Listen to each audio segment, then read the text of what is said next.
Opisyal nang na-trade si Trae Young at isa na siyang ganap na manlalaro ng Washington Wizards kapalit ni na CJ McCollum at Corey Kispert na napunta sa Atlanta Hawks. Sa kasalukuyan, hindi pa nakakapaglaro si Trae Young dahil may iniinda pa siyang injury kaya hindi siya kasama sa rotation ng Wizards sa ngayon. Gayunpaman, kapag tuluyan na siyang gumaling at cleared na makabalik, inaasahang automatic starter agad siya bilang pangunahing playmaker at leader ng koponan. Samantala sa Atlanta, sina McCollum at Kispert ay magsisimula muna sa bench upang magbigay ng shooting, scoring at veteranong presensya sa second unit habang patuloy na binubuo ng Hawks ang kanilang bagong direksyon.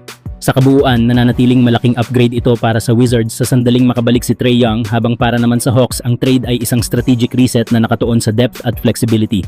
Kayong mga idol, panalo ba sa inyo ang naging resulta ng trade na ito? Samantala, ipinapakita ng Milwaukee Bucks ang seryosong interes nila kay Anthony Davis sa isang posibleng trade deal kasama ang Dallas na layong ipares ang dating Lakers star kay Giannis Antetokounmpo. Kapag ito ay natuloy, maraming naniniwala na yari na ang ibang koponan sa NBA dahil sa lakas ng magiging tambalan sa loob ng court. Ayon sa mga source sa liga, kabilang ang Bucks sa mga koponang nagtanong at nagpakita ng interes para makuha si Davis.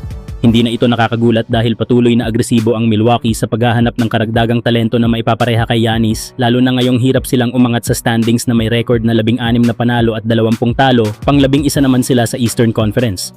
Gayunpaman, kahit may interes, mukhang malabo ang isang trade na matuloy. Isa sa pinakamalaking hadlang ay ang limitadong assets ng Bucks. Kulang sila sa mga valuable draft picks at malalaking kontrata na maaaring magustuhan ng Dallas, kaya inaasahang mas maganda ang matatanggap na alok ng Mavericks mula sa ibang koponan. Kung sakaling mangyari man ang hindi inaasahan at mabuo ang tambalang Giannis at Anthony Davis, tiyak na magbabago ang balanse ng kapangyarihan sa NBA. Sa ngayon, nananatili muna itong isang malaking what if, pero isang balitang sapat na para mag-alala ang buong liga. Kayo mga idol, anong masasabi nyo? Kung matuloy ang Giannis-AD duo, sino pa ang kayang pumigil sa Bucks? Samantala, papalapit na ang trade deadline at isa sa mga pangalan na mahusay na pinagmamasdan ng Los Angeles Lakers ay si Bobby Portis ng Milwaukee Bucks. Kasama ang Lakers sa mga koponang nagbabantay sa sitwasyon niya habang pinag-aaralan ng Bucks ang posibleng pagbabago sa roster. Bagamat hindi pa opisyal na binebenta si Portis, bukas siya sa posibleng deal.